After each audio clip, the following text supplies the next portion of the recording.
السلام علیکم سامعین، ہماری خبر کا موضوع ہے افتاء کی سند۔ طالب علم کا نام ہے محمد ذیشان اشرفی۔ یہ رہنے والے ہیں کنڈا کلاں، ضلع سہارنپور، اتر پردیش کے۔ انہوں نے اس سال تعلیم حاصل کی ہے دارالعلوم اشرفیہ دیوبند میں۔ بتایا جا رہا ہے کہ موصوف نے سیمائی ششماہی اور ثانوی امتحان میں اول پوزیشن حاصل کی ہے۔ ادارے سے ان کو افتاء کی سند دی گئی ہے۔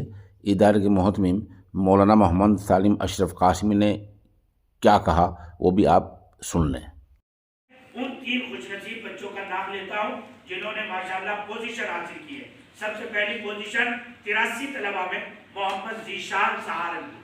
اس بچے کی خصوصیت ہے، حالانکہ اس بچے کا گھر اونلی 35-40 کلومیٹر ہے، لیکن یہ پھر بھی 1.5 مہینہ 2 مہینہ اپنے گھر نہیں جاتا ہے۔ میں بھی رات کو اس کو دیکھتا ہوں، بہت زیادہ محنت کرتا ہے، بڑا ادب نواز بچہ ہے۔ اس بچے نے پوائنٹ وہ حاصل کیا ہے نمبر 88.8 نمبر، 88% 8 نمبر، جو سب سے زیادہ ہے نمایاں۔